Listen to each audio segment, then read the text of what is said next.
I'd like to call the December the 5th Beach Inlet Sound Advisory Committee meeting to order. Want to welcome everyone here. It's good to see a few people out in the crowd, and hope you've got some comments or questions that don't stump the panel. And I'm going to ask for approval of the agenda, but before I do that, I want to make an agenda change. Well, first we need to make a motion, and then we can make the change. Okay, well, I want to make a motion. I need somebody to make a motion to approve the agenda. So moved. Second. Moved and second. Is there any comments or discussion? I'd like to add an agenda item, organization, committee membership organization. We're gonna add the membership committee organization portion, and Mike Benson will be presenting that, and we will add that as item number 5A after the managers.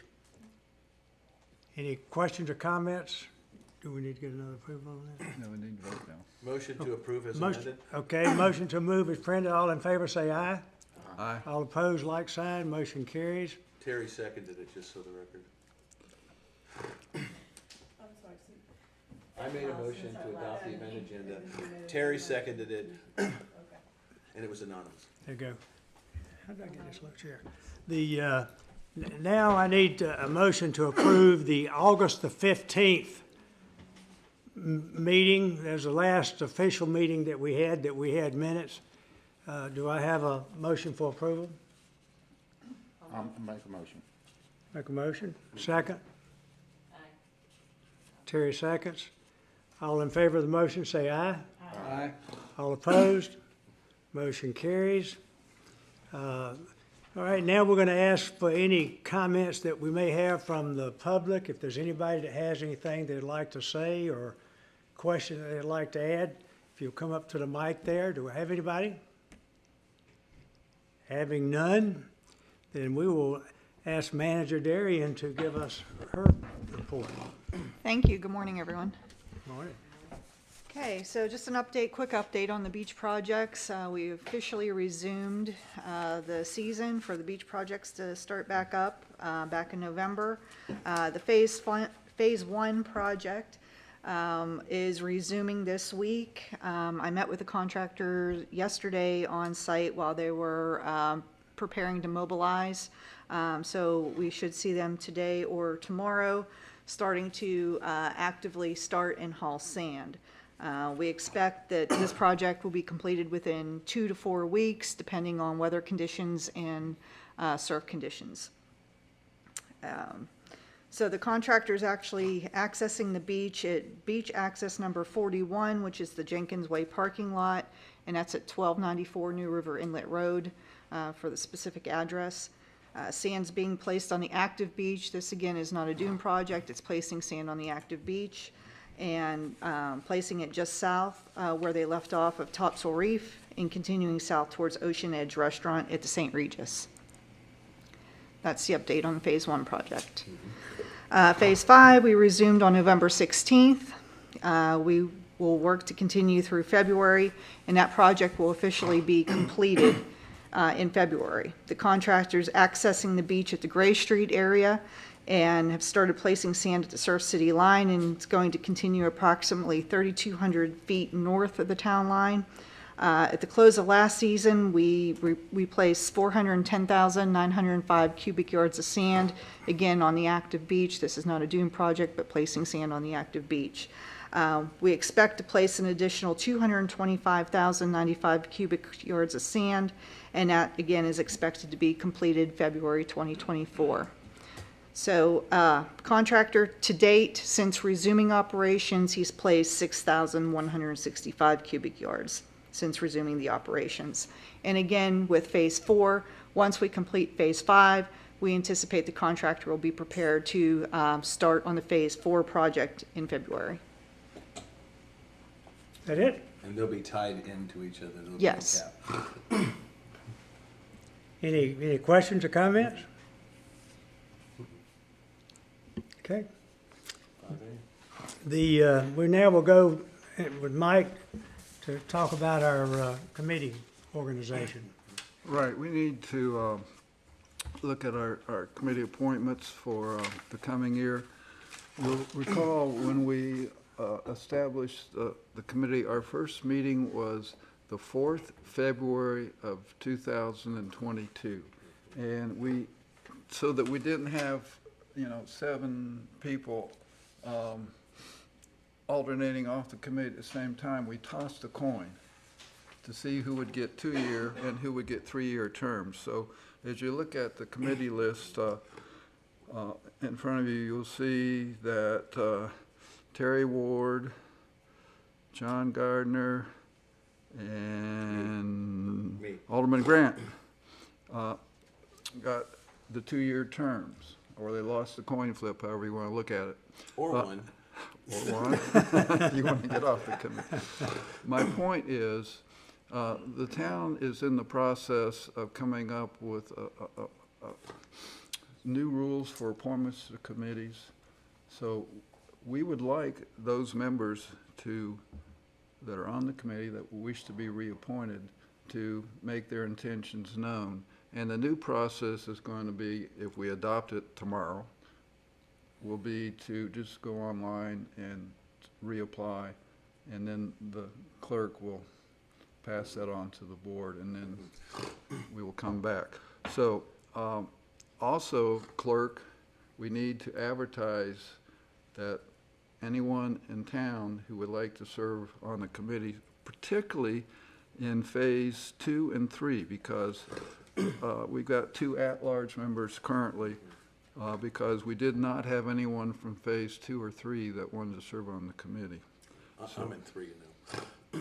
But I Yeah, don't but count you as- don't count because you're on. Yeah. And if I could just point out one other thing, and I was charged with writing the language because I opened my mouth on the planning board meeting, is what we're also gonna do. The reason to have this thing do is to have transparency in terms of who's on the board, who wants to be on the board, all those kind of things, so that we look at something and that the aldermen then get a look at everybody that wants to apply. Because we had some issues with one of the boards about people not understanding that they, and reaching out.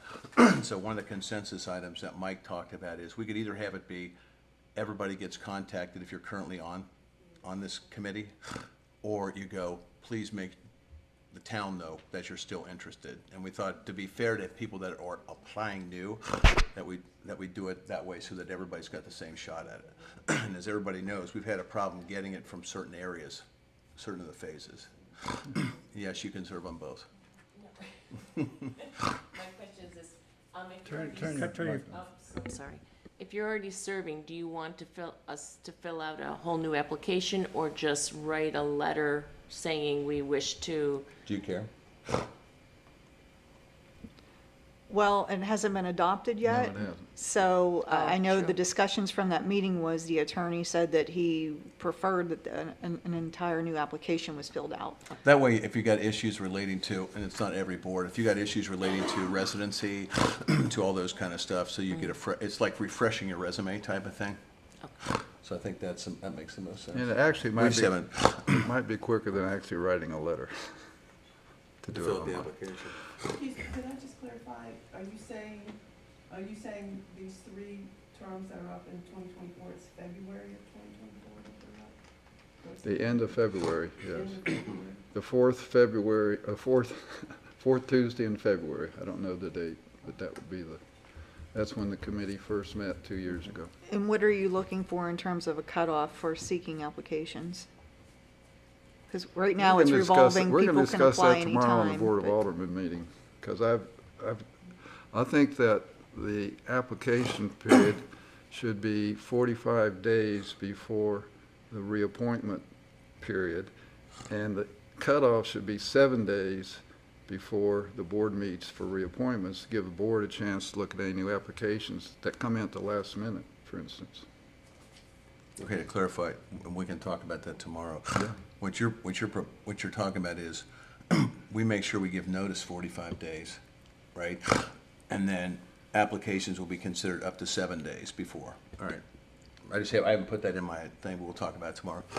Just wanted a clarification. Another question, sorry.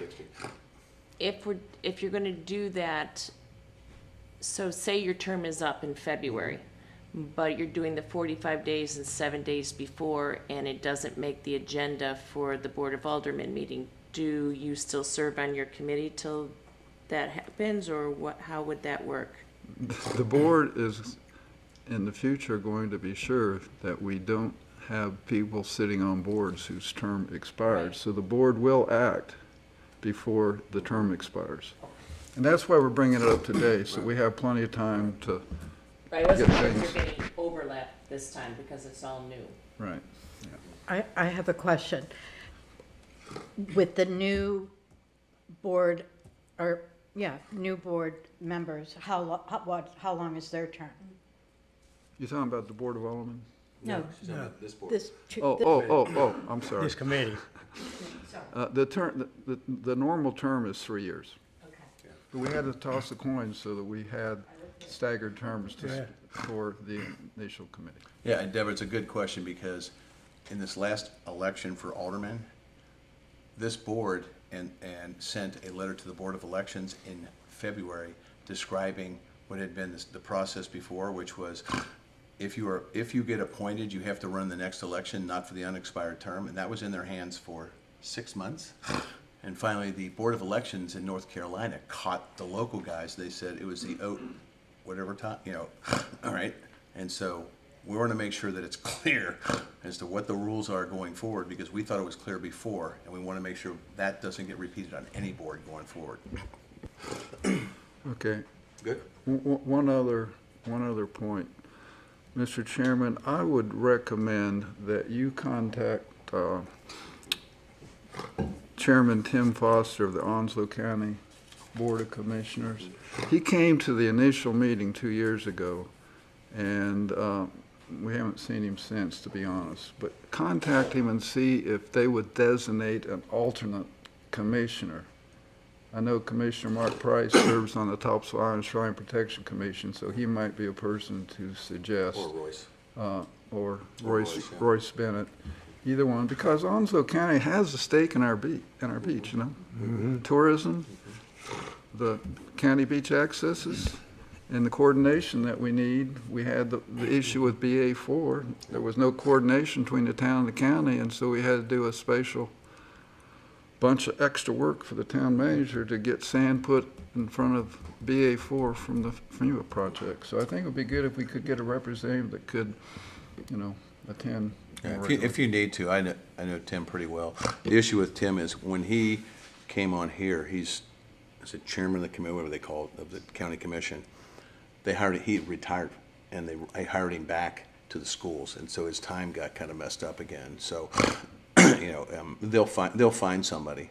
Was, when we initiated, and I don't remember, but whenever we initiated this committee, was that seat programmed, or did they, was it part of what we originally wanted to happen, or did they just volunteer?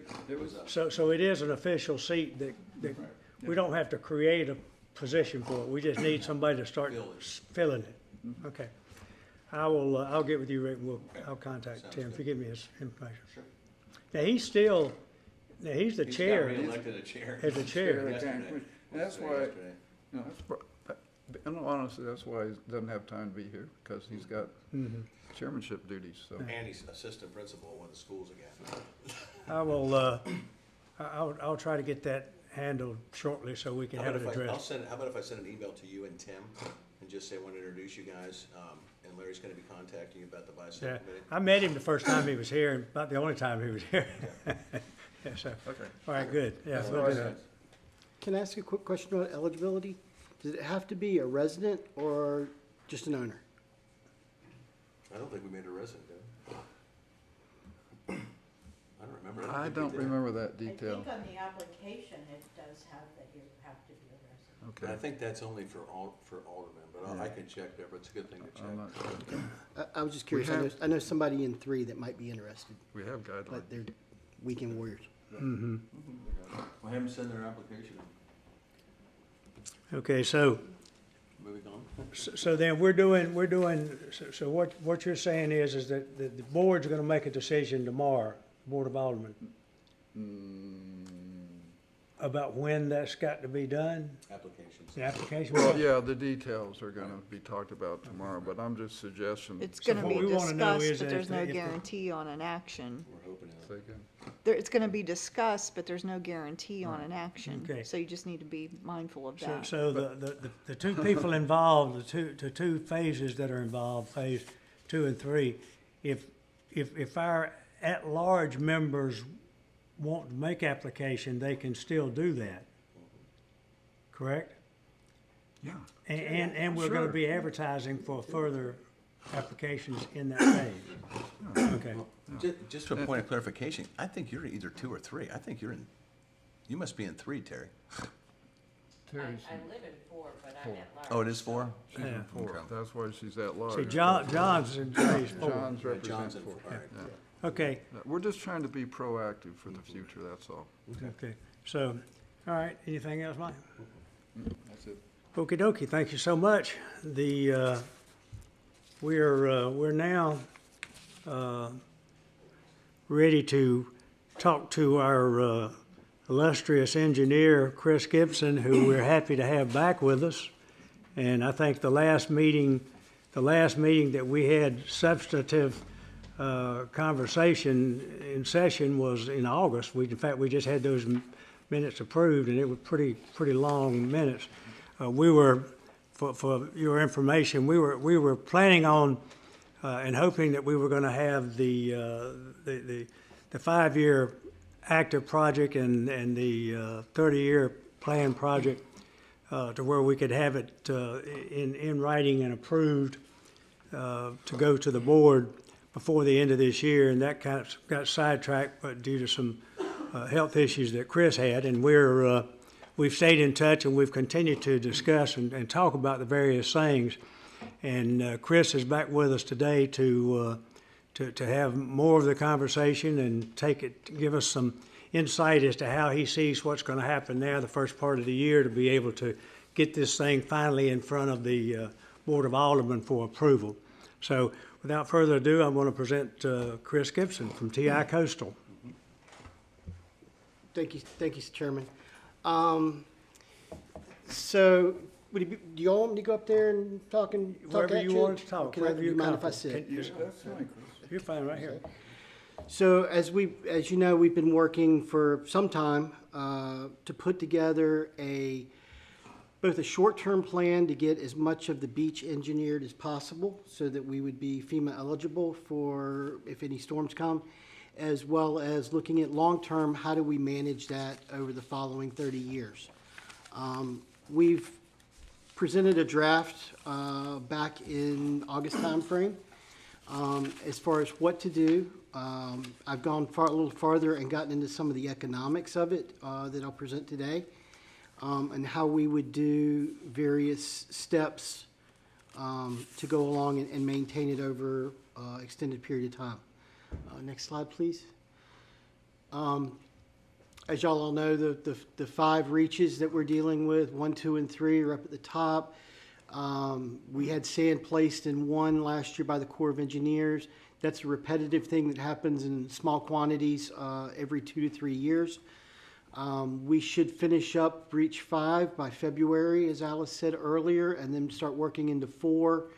I would hope they would get a good chunk of 4 done with March and April to work on it, but then finishing that up next fall. And then working to do 2, 3, and maintenance on 1 in FY '26. That's kind of the lay of the land. We will be working to use DA 143, which is at the crossroads of the Intercoastal Waterway and Cedar Bush Cut. They're across from Swan Point. Years ago for the town, we did geotechnical analysis on that island and found 2 million yards of high-quality sand on that island. It is the most economical source that we've got.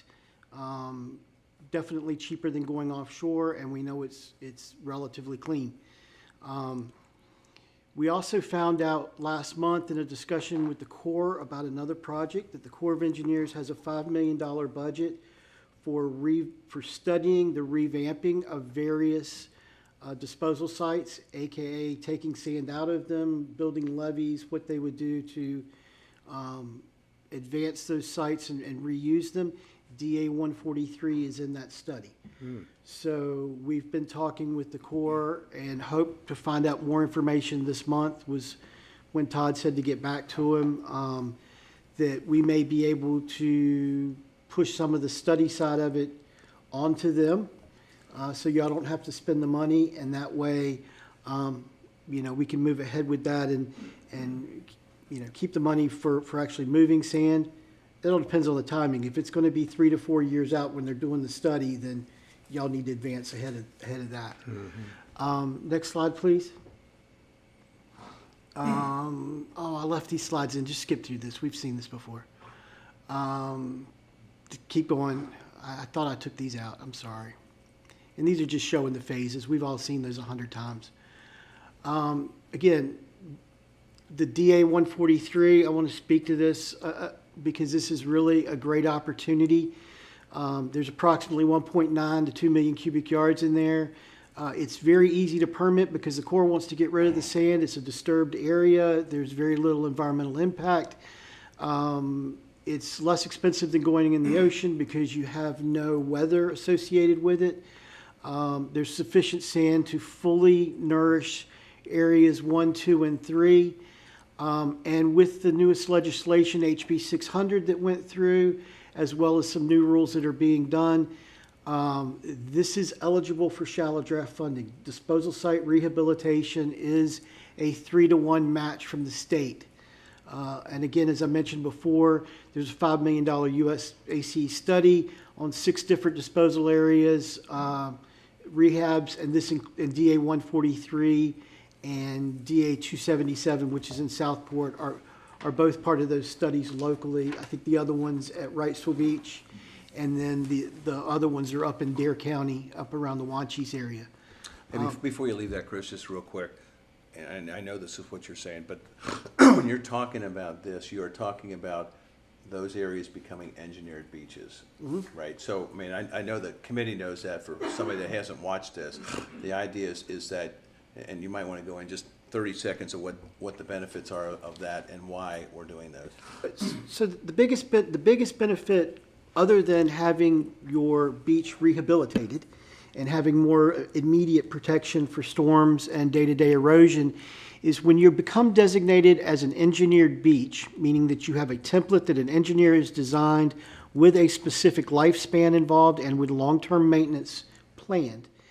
If you get hit by a storm and a disaster is declared for your county, FEMA will reimburse you for restoring the sand that was lost during that event.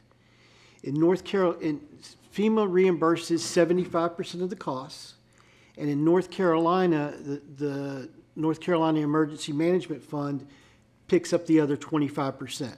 So essentially, what you lose in a storm is 100% reimbursable if you're an engineered beach. Just, again, clarification.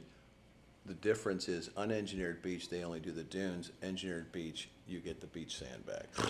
Correct. So if you do not have a beach project, or you're in an area where, for instance, the Corps has just disposed of sand, not actually designed it as coastal storm damage reduction, then the maximum that you can get is 6 cubic yards per linear foot, which is a dune that is about 5 foot high and 20 feet wide. That's all you can get. And you can't build it back any more than the dune was before. So if you had a highly eroded dune before, you can only build back to what you had. Whereas when you have an engineered beach, you can build back the dune that was lost. You can also build back the beach, which protects the dune, so you can actually rehabilitate the whole system. And they also, they encourage you that any losses you may have had before the storm in your long-term, with your long-term erosion, to go ahead and do it at that time. And the fact is, you've got FEMA that's paying for the dredge to be here, so your unit cost locally is less to do your maintenance when you're doing it in conjunction with a FEMA project. So it's a very important thing. If you look at, for instance, your neighbors to the south, During the last project they did, there was 2.7 million cubic yards that was dredged, and of that, 1.8 million was in FEMA restorations, and other monies came from the Shallow Draft Inlet Fund, and there was a total of $232,000 that the town outlaid on a $32.5 million contract. That's the second town south. The second town south, yes. That's Topsail. That's Topsail Beach. Surf City has not done anything at this point. They did get, after Florence, some dune rehabilitation, but again, it was limited to 6 yards per foot. Next slide, please. One of the things that we've talked about here that is important for this overall plan to work because of some of the litigation that has happened in the past, New River Inlet cannot be used as a borrow source without some sort of structure to prevent immediate erosion out of Reach 1 back into the inlet. One of the things that we're proposing with the work, we know the terminal groin is ongoing as a full-blown structure. That project may be 4 to 5 years down the road with all the EIS process. When I worked on Mason's Inlet 20 years ago, one of the things we did to control how the sand moved in the inlet was to put in temporary sheet pile. That was driven into the sand. The sheets were 40 feet long. And then when it was time to actually open the inlet, those sheets were pulled, and we pulled 400 feet of the structure. We removed it on one tide cycle in 6 hours. So this is a situation where if we use this in conjunction with nourishment up in phase 1 beyond the reefs, we believe we could put in a temporary structure that would be about 750 feet long and would prevent that material from falling back into the inlet and again exposing Reach 1 to some of the havoc that it did several years ago. Again, it's one of those things we believe we can work with the agencies because it is temporary, it is easy to be removed, it has been proven within 30 miles of here that it's easy to put in, easy to take out, and something that would be relatively inexpensive to bond and would do a very nice job of keeping that east end in place. Again, having this structure in place would allow some of the parts of the plan to be able to be done in using New River Inlet as a borrow source long term. Next slide, please. Yes, sir. I've got a question about, could you go back up one? Sure. Ricky. So what you're showing there, it looks like it's 5 to 6 feet tall compared to the construction workers standing next to it. So when you actually put the fill in the phase 1 area, is it going to be like it's like a fence to keep the sand from going back in the inlet, but how high is the level of the beach sand going to be on the ocean side of the pile? Oh, that's a great question. So these would actually be driven up there down to grade. So what the template would be, these would be the top of them. The sand would be at elevation 5, and you would put the top of this right at elevation 5, and then as you go offshore, it would slope just the same as the beach. So it would form that, it would actually be a formation of that. So this once, as with the template full, any additional sand that would move freely over top of it, and this would not prevent people from moving back and forth across it. It wouldn't stop animals from moving back and forth across it. It would be an at-grade situation. But it would hold grade. But it would hold grade. That's the point. You want it to hold grade. You don't want it to build up anything extra. We're not looking for it to do that. We're not looking for it to expand the beach. We certainly aren't looking for it to inhibit any type of access.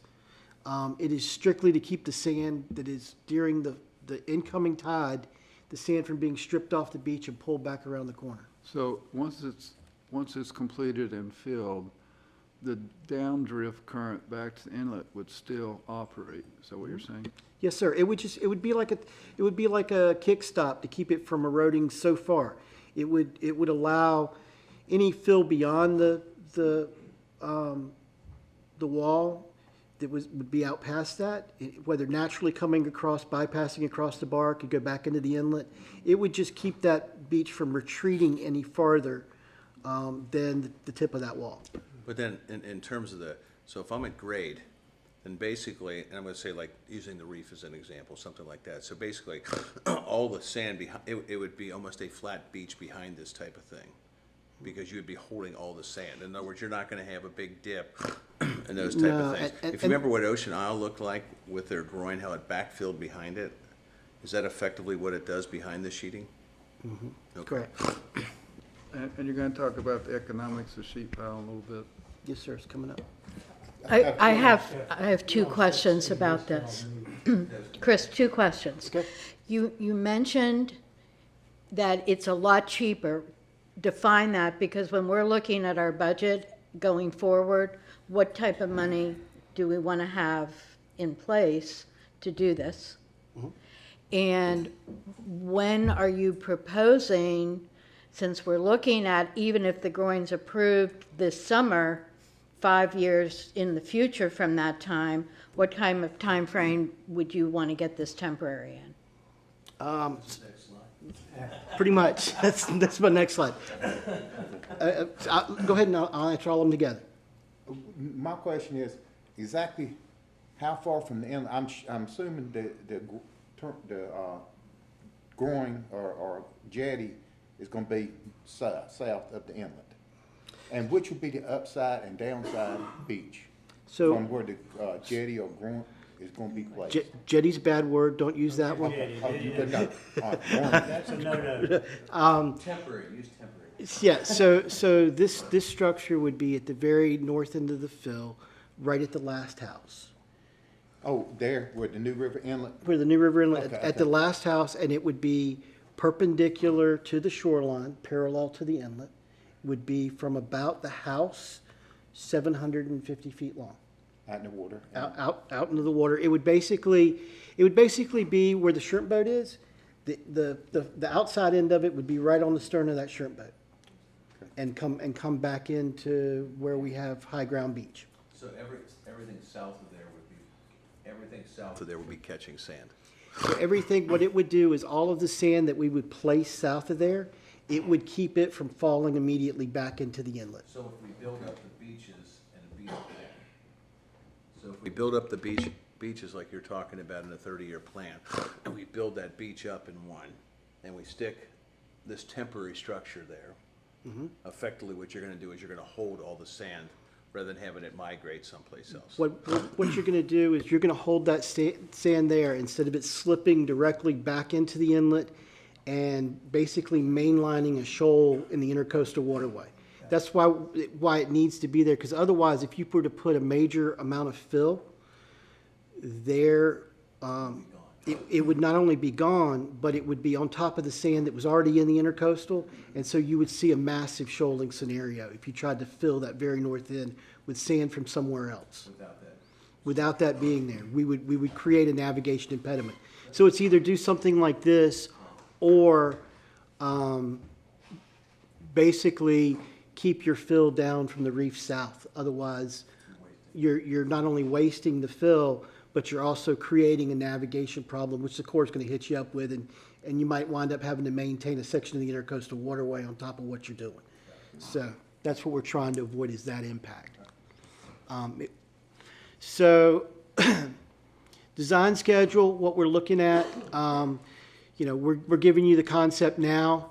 We're looking at going ahead with a standalone permit over the next 10 to 11 months for doing DA 143 and having the beaches for 1, 2, and 3 permitted, as well as permitting this retention structure, temporary retention structure to go along with it. That'll be all part of that permit.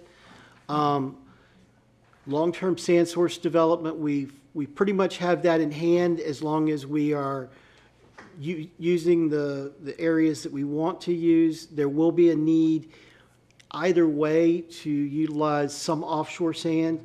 Borrow Area A, which was that is down south of Topsail Inlet, which was abandoned by the Topsail Inlet project, is probably the most usable and most suitable source of sand, and is not tied to the Surf City project, so it is kind of an open source that we know about. And then sometime probably around December 2025, all of these pieces are going to come together and we'll have a long-term plan permitted. One of your questions, Deb, was what time frame are we looking at for putting in the nourishment and the structure for DA 143? And construction-wise, we're looking at doing that in FY '25. So it would be the fall of, wait a second, 25? No, 26. I get my FYs mixed up. So it would be working in November of '25 through May of 2026. Next slide, please. And I think there's a construction schedule. I'm sorry. So here it is. Right now, we're looking at winters, this winter and next winter to complete reaches 4 and 5. The following winter, we'd like to do 1, 2, and 3. It should be about time that the maintenance, probably all the sand from the Corps' last project will be gone from Reach 1 at that point in time. This is when we'd like to put in the temporary terminal structure, and we'll determine whether we can nourish Reach 1 at that time. We're looking at, with that, getting the long-term plan in. Initial inlet improvement. What we're looking at there is to reestablish the bar area that was within New River Inlet previously, as well as extend that channel all the way back to the Intercoastal Waterway. What we're seeing at Topsail over the last 4 years is that by making the inlet and channel system deeper than the Intercoastal Waterway, we actually see better flow and sand moving out instead of into the inlet. So again, we would like to bring New River Inlet into that same kind of scenario where it's 14 to 16 foot deep instead of the course 6 to 8.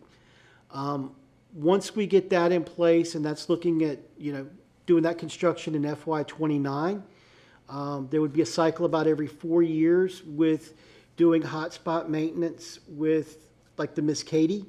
On an annual basis. That sand would be taken out of the inlet and placed in the near shore down in 4 and 5 so we can extend the life of 4 and 5 that way, because long-term 4 and 5 is going to have to come from offshore.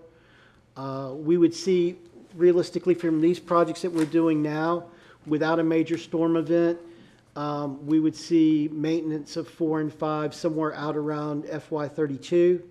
And then that would cycle on about a 10-year cycle. Before you leave, just a couple of quick questions.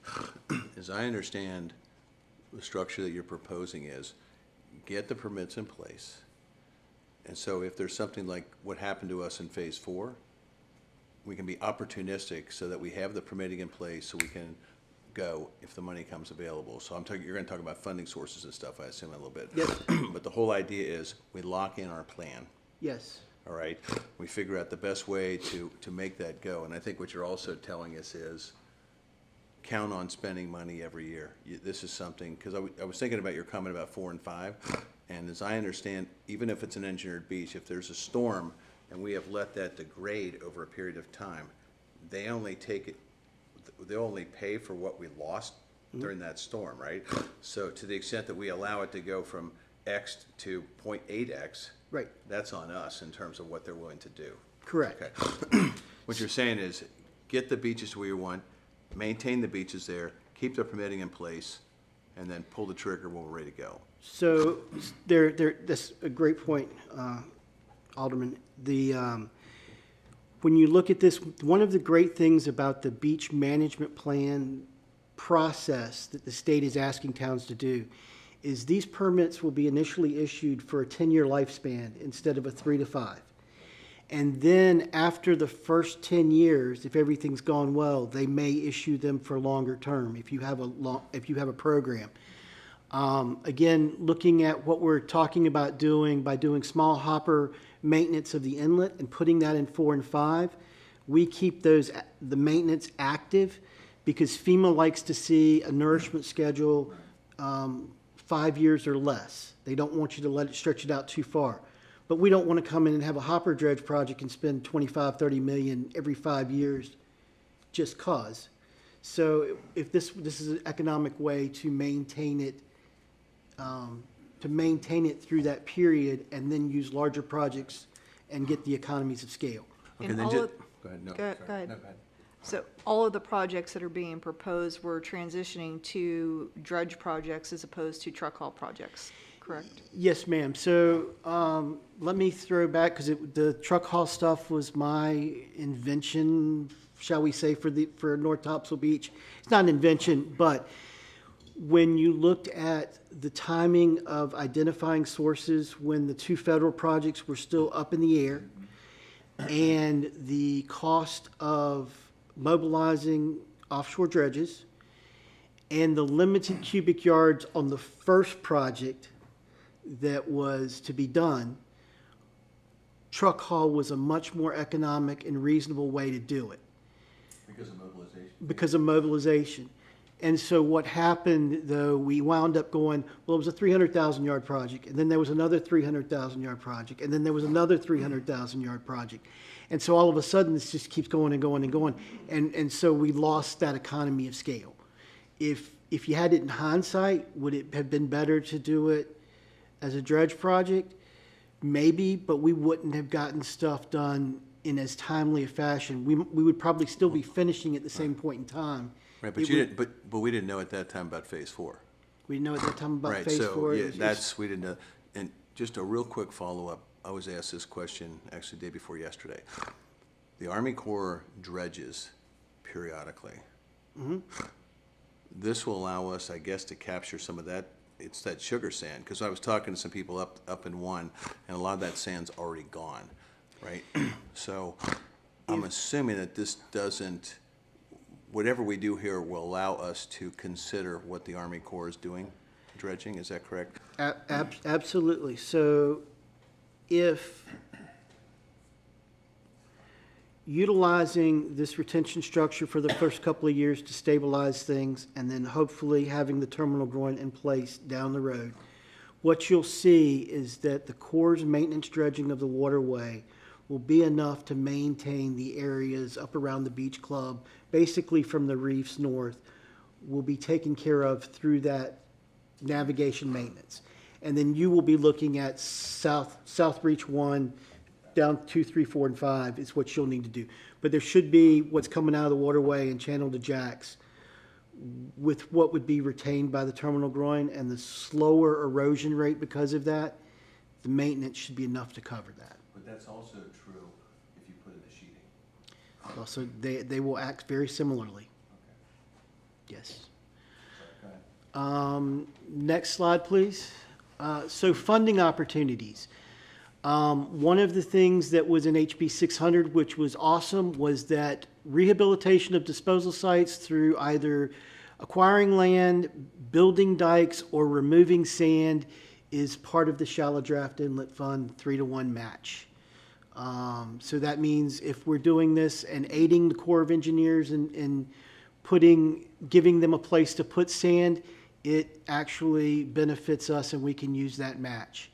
Maintaining New River Inlet's navigation, any borrowing we do out of those channels, again, state funds, 3-to-1 match.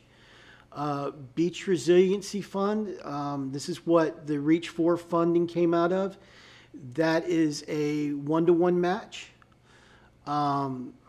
That is readily available, and typically there's between $20 and $40 million in each semi-annual, I get semi and biannual, every 2-year budget that the state does. You also have an opportunity for directly legislated grants. Again, once we get these beaches engineered, there will be FEMA assistance for any declared disasters. And then any other type of opportunities are still out there to be found. Again, like we were talking about with DA 143 working with the Corps, they've got some money. Let's see if we can figure out a way to use it and not cost us too much time in doing it.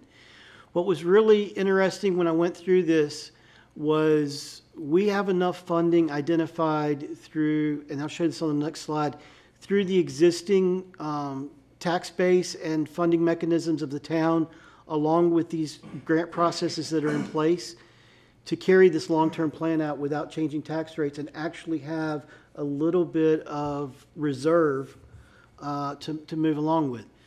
Next slide, please. Oh boy, they're small. I have a question here. Go ahead. Before you go on, I kind of see a catch-22 here in the scheme. Okay. And that is, if we remove the 2 million yards from DA 143 at some point in the future, then future Army Corps dredging of the ICW crossing and channels to Jacksonville, instead of that sand coming over to the beach, the closest disposal area is going to be the old DA 143 area. So we might end up losing that sand from the future Army Corps dredge project, maintenance projects. No? That's a very good question, Alderman Benson. And here's the answer that I have for that at this time. Capacity is a long-term issue for the Corps. They are not going to want to put material into those sites that they don't have to.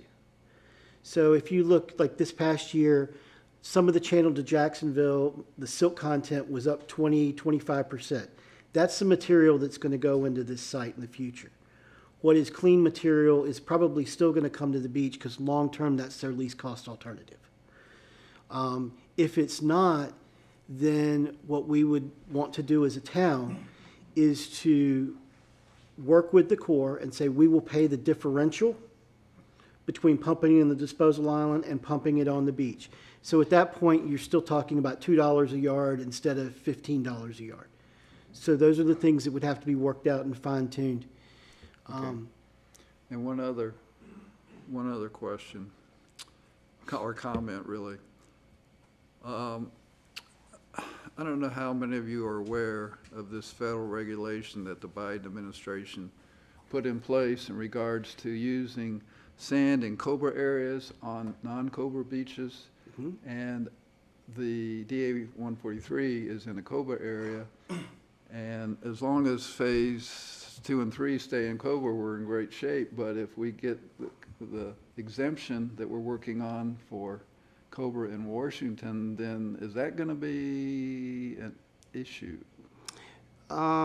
For DA 143, no, because that is a developed property that you're working with.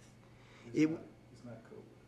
No, well, the difference is you're not messing with the natural environment. It is a confined disposal area for material that we don't want. They're not going to jump. And at any rate, even if they did, right, what that would mean is that we couldn't get federal assistance on it. It does not mean that we can't do it, nor does it mean the state can't do it. It's only federal dollars that can't be spent on it. So in that case, it wouldn't have any impact on the financial plan that's here because we're hoping for some opportunity to work with the feds, but I certainly wouldn't want to give up the use of it over a few dollars because of Cobra.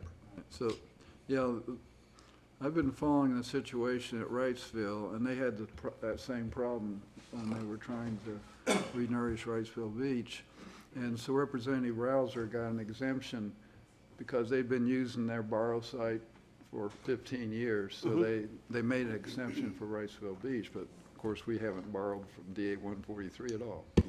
Yeah, yes, and it's a situation where DA 143 is a one-shot deal. It's not going to be repetitive. I've been following that very closely because we're approaching that 15-year mark at Topsail because the inlet down there is in the Cobra zone. So on the next project down there, we will be beyond that and won't have to worry about that when dealing with FEMA as well. Can I just make one more comment to the alderman or to Alice? Since there's a lot of new people in here, would you talk about money?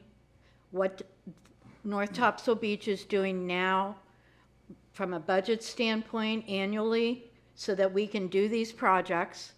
and you talked about the Phase 4 money that we got this year.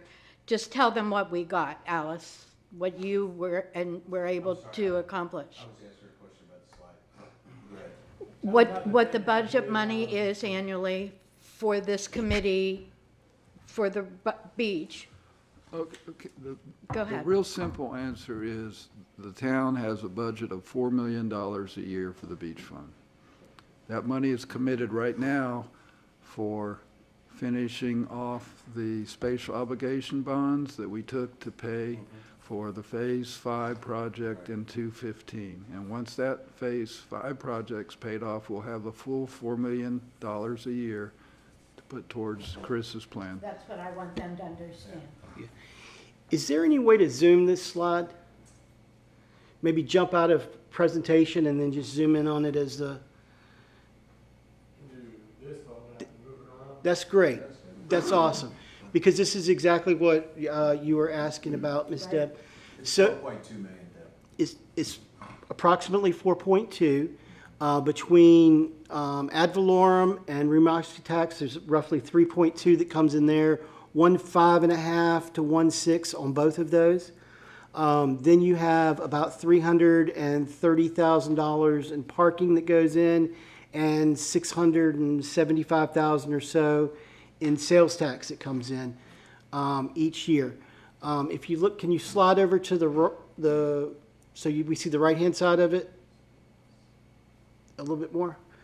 So what I've done here is you've got your income annually, we've got project expenses annually, you've got your balance going on as we go along. Currently, right now, counting the grant that was for Phase 4 that was already given, pre-funded, there's on the order of $17 to $18 million in the designation for the beach fund. Over the next 4 years, the FDA loan, there's about $2 million a year that's going to go out with 4 remaining payments on that. As you can see, and this sheet, you know, I'll leave this presentation with y'all, and this sheet would be, if you want to do that, look at this and kind of follow down through.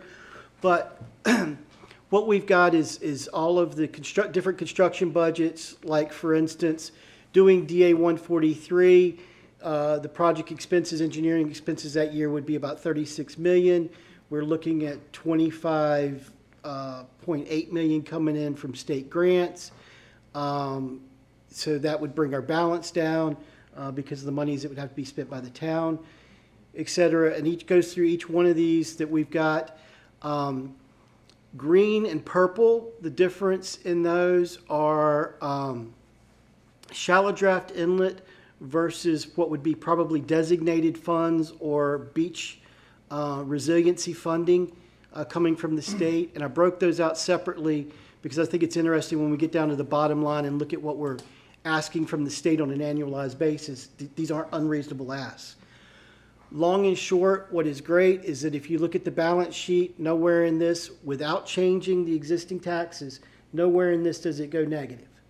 So we've got monies in the third year out, which is FY26, to put in the Reach 1, 2, and 3, as well as that temporary terminal structure. Then we've got some engineering the following year working forward. Assuming out in somewhere around 29, there would be an additional $5 million or so to fortify that and make it the formal terminal groin. Then we would look at doing a large-scale project in New River Inlet and getting back to 2 and 3.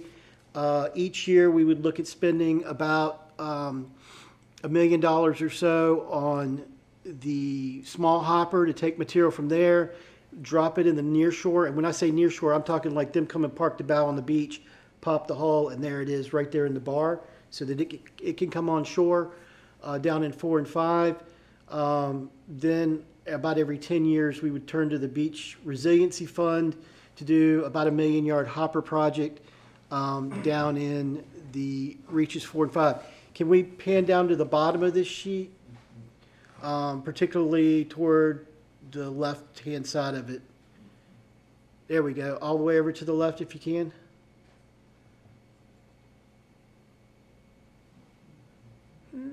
Okay. So, if you look at these total costs, and these are in today's dollar using time value of money, assuming that that inflation and interest rates stay comparable to each other. So I'm not trying to do something where you put in $300 million in the bank today and get 8% on it and inflation's only 2%. And this is kind of just saying, hey, if we were to do this today at today's rates and inflation goes up, these are still today's dollars, right?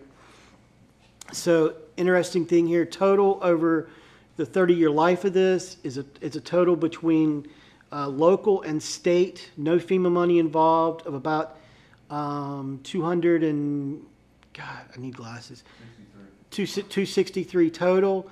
Of that, about 130 is local and 167 is in grants.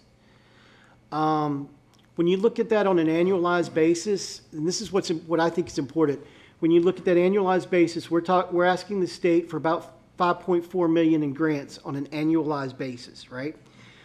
Of that, from the shallow draft inlet, we're asking for about 3.1 million a year. That's a reasonable ask for an inlet. Oregon Inlet is designated a minimum of $5 million a year for inlet maintenance. Plus they get additional, plus the money that they've got from the purchase part of the dredge, the Miss Katie. So that $3 million a year is a reasonable ask. It's comparable to what we have seen at Topsail.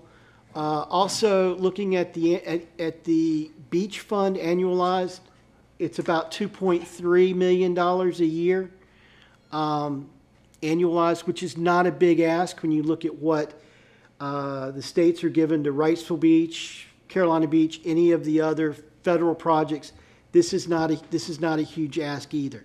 So this is a relatively reasonable amount of money that I don't think the state's going to balk at. And the great part is when you look down here, our fund balance builds up as we go. And so we have a 17% margin of error in here with things staying the way they are. And with the town's increase in income only keeping up with inflation.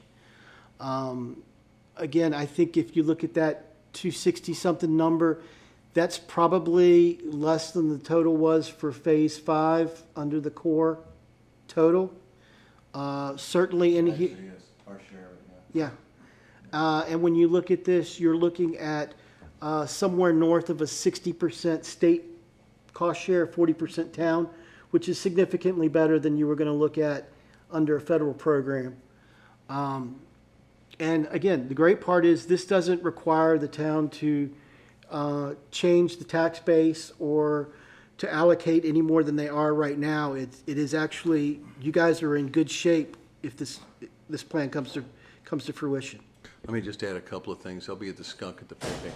One is, obviously, this depends on the funds that are available. You know, big storm comes through, whatever. All right, so, but I think the overall plan is to make sure we get the permits in place, be opportunistic in the things. If the grants come in, we take advantage of them. If they don't. I think the other thing is these numbers would overwhelm people because of the time frame associated with them. But if you start net present valuing back $260 million, 30 years, all right, now you're looking at a thing and you're saying, okay, that's probably a pretty good number because this assumes no inflation on either side. And so you look at the projects, and I'll use an example. Suppose that in where I live, Phase 3, we think we can get the project done for $5 million, and it comes in at $6 million. Well, then maybe we do 5/6 of the project for that period, and then continue to spend it. So we spend the money we've got. All right. What I feel very strongly about from the town is, and people have heard me say this ad nauseum, is we have to be careful that we don't fall back into something that says we can borrow everything, we can do these things going forward. Inflation's going to hit, interest rates are going to hit. So the best thing for us to do is to stay in our lane, to stay within our fiscal structure, to be able to do the things we're doing. I think that's what Chris is saying is, look, who at this table would have thought 18 months ago that we were going to get $10.5 million free from the state, right? But because we had a permit in place, we were able to do that. Who knows what opportunities are going to happen over the next 30 years, right? And I think what you're saying to us is, we're gonna plan for what we think are reasonable. We're gonna take advantage of those things, but over, a plan, what they call it, plan is plan, actual's actual.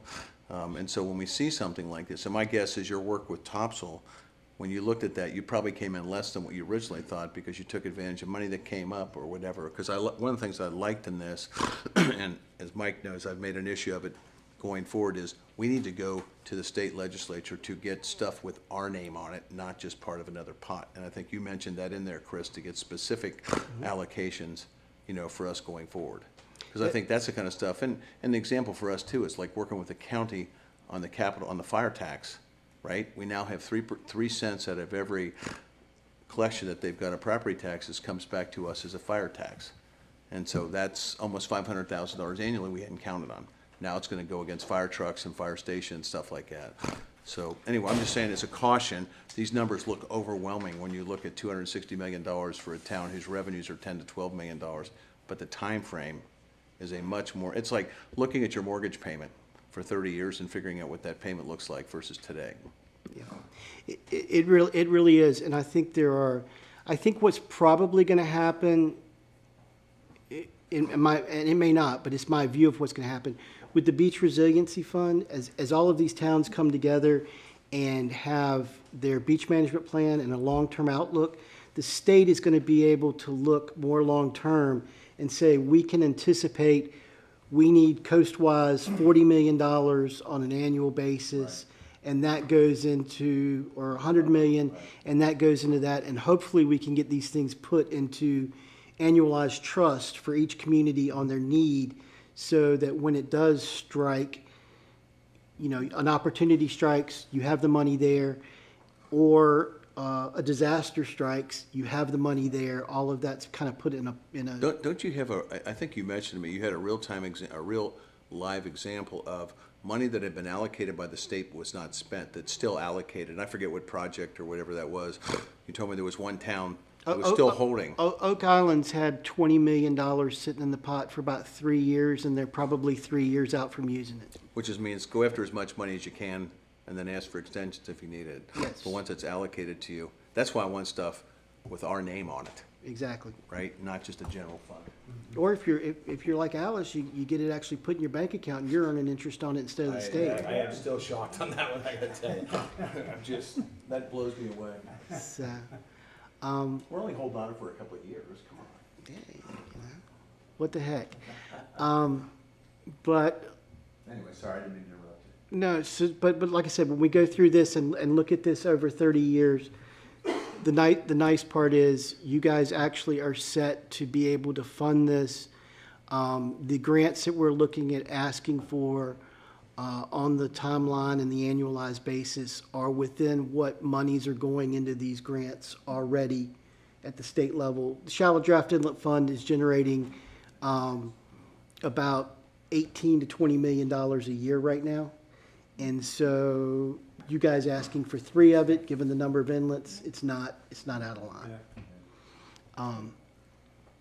So move on to the next slide here. This is where, looking at what 24, 25, we've got the obviously the costs associated with the truck haul projects are going to be done in 24, 25. If we're putting together the full-blown beach plan and looking at getting DA 143 permits and all of that in place, this is the kind of budget that I would expect to be spent over the next 18 months. The big ticket item here is the geotech. Those cores, we've got to get a coring machine out to the island. They're 50-foot long cores. The top of the island is at plus 48. So we'll be looking at 50 to 60-foot long cores like we did before. So that's not a cheap line item. This is the one I would hope to see if we could get the Corps to partially fund, exactly. But this is over the next year and a half to do this, to get everything, all the plan finally in place, permits for DA 143, and then also having your long-term 30-year plan permitted. Next slide. I think this is the end of it, I think. Yep. Any more questions y'all got on this? Chris, I have a question. Sure.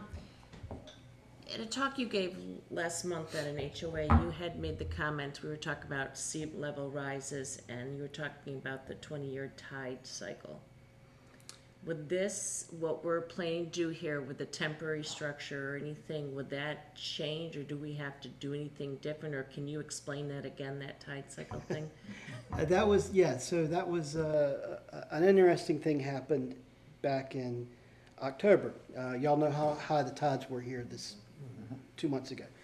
So the tide cycle is called a tidal epoch.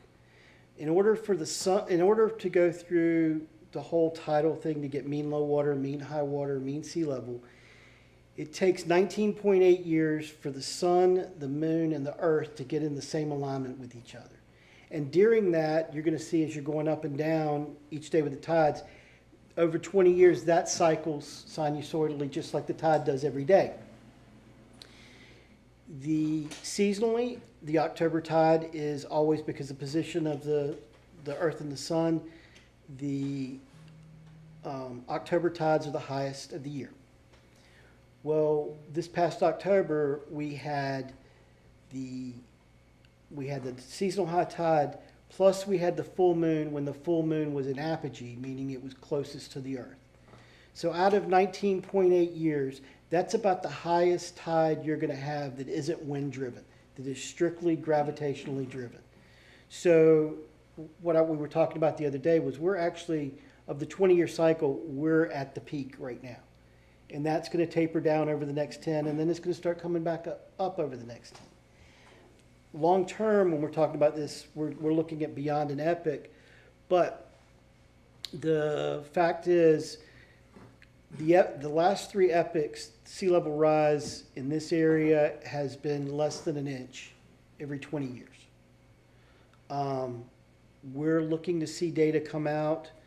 We just finished an epoch a year ago, probably another year and a half, and we'll find out how much sea level truly rose over that period, and whether that curve is all of a sudden going up, which I think is doubtful, or staying more flat like it has been over the past century.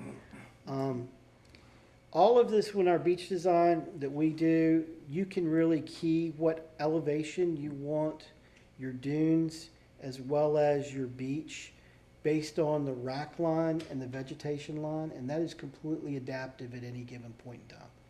So if we do see sea level rise, what we'll see is the rack line, which is the debris line on your lunar tides, that will move to a higher elevation. So if that happens, if all of a sudden we're seeing that rack line at elevation 5.2 instead of elevation 5, then we probably start needing to build the beach to 5.2. But it's something you can actually just walk out and see what you need to do. It tells you what it wants. When you build the dunes, the plants will not grow below a certain elevation because they're too salt inundated. And so you can tell what elevation to plant higher or lower, whether your dune should be higher or lower based on that. And it's simply a visual walk out, see it, check it. It doesn't take 10 years of modeling to figure it out. It's really, Mother Nature says, here's your sign. And it's very easy to pick out. So as we go through this over the 30 years, if there are adjustments that need to be made, elevation with the tide cycles that we're seeing, if there's something that shows its face, then we'll adapt with that as we go along. So you'll build that into the permitting as well too, right?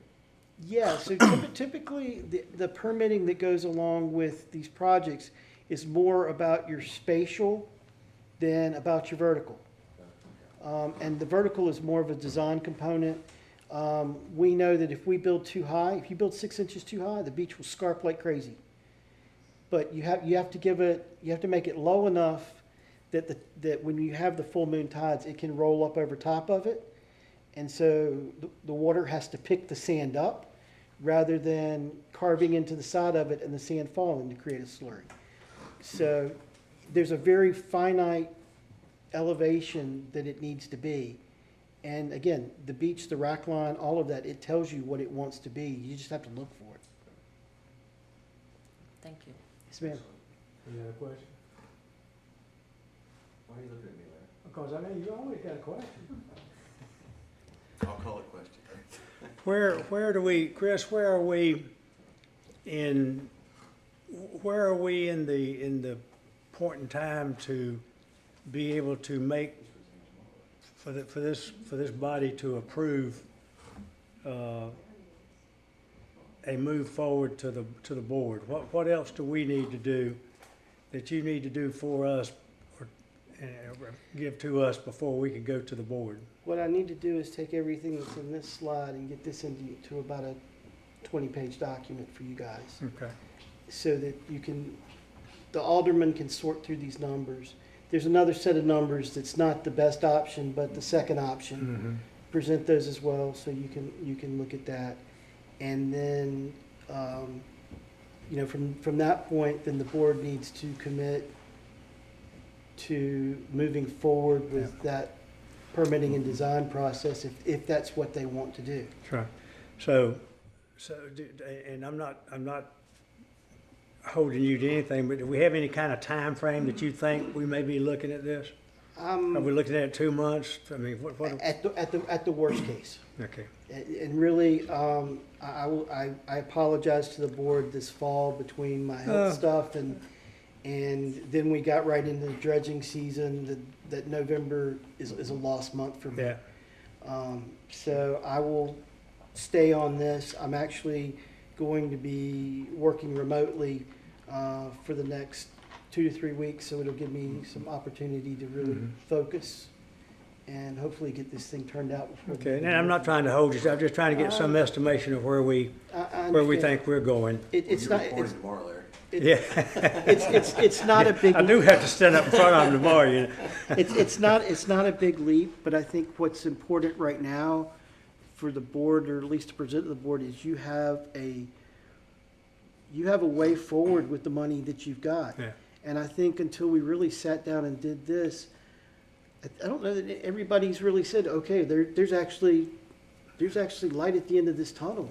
Well, I think that, and of course, fortunately, we've got the 2 aldermen that are here too, that are bringing information from both sides. So I mean, we know what's happening on both ends, and of course, Alice keeps us all straight, but or tries to.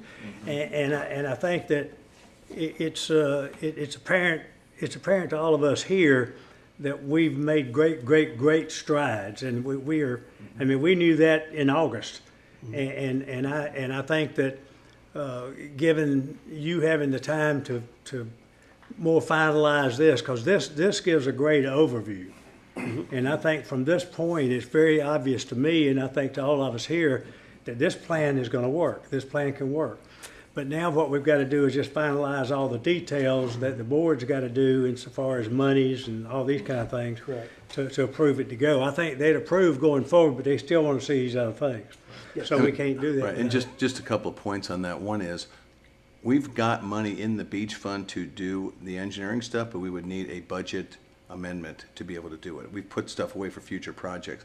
So what I'm saying to you is, if he comes in January and we can wrap it up here, it's going to be February before the board could vote. And I don't see the board going forward on anything but spending the money on the engineering and getting that work done. Because we can't commit to, $100 million. But the first thing is, until we get the permitting done, the rest of it's meaningless, right? We're not going to do projects without the engineering. Well, that's right, and that's the whole point. I mean, we've got to get started. I mean, all these things are projections based on if this, if that, and if the other. And I think that, but Chris has got to be able to go and then move forward with all the finite details to be able to make these things happen over a period of time. And they're not going to all happen just like we're hoping they're going to. Some of them may be faster, some of them may be slower, but the time's going to be to get it done. And I just wanted to get an idea of when we thought we could do that. So basically, somewhere in the January, February timeframe, we may be in a position of you presenting this to us, so that the following month we can present it to them. Yes. And if you just keep us abreast of that, where we are with it, and we'll because we've got, the holidays are in the midst of all of us, and we recognize that. But December's gone, Larry. but we do want to be able to give the board some definition. So I think you've answered that very well. So any other comments or questions? Thank you so much, Chris. We appreciate you, buddy. We're glad to see you back here and expect you to stay. Well, I tell you what, I'm doing much better, thank you. Believe it or not, I drove myself here today. I know that. I was impressed. Hey, I'm driving again, so it's little by little. and you got a bigger stick. I got a bigger stick. I did. I got this when I was up in Bryson City last go around. So. Okay, well, thank you all so much. We will now go to our public comments of anybody that's now got questions or comments. And if you do, if you just come up to the mic and just know that you've got approximately 3 minutes a person, you need to give your name and where you live. Anybody questions, comments? So I wasted all that conversation? Okay, Do you want me good. to say something there? Yes, you certainly can. Not, you've been mighty quiet today. Go ahead. No, go ahead. I thought you were going to say something. Motion to adjourn. Oh, no. All right, then, if any other questions, comments, or anything we want to make, we've got, we're finishing on time. I think we're doing a great job. We appreciate y'all being here. Our next meeting, tentatively, and I'm assuming this based on what the schedule is, I haven't seen a date, but our next meeting by course of action would be Tuesday, January the 16th at 10:30 here, and I've got tentatively, if the board changes that or does, then I'll let everybody know. But right now, that's the date. Do I hear a motion to adjourn? So moved. So moved. Do I have a second? Second. All in favor? Aye. Thanks, Larry. We are.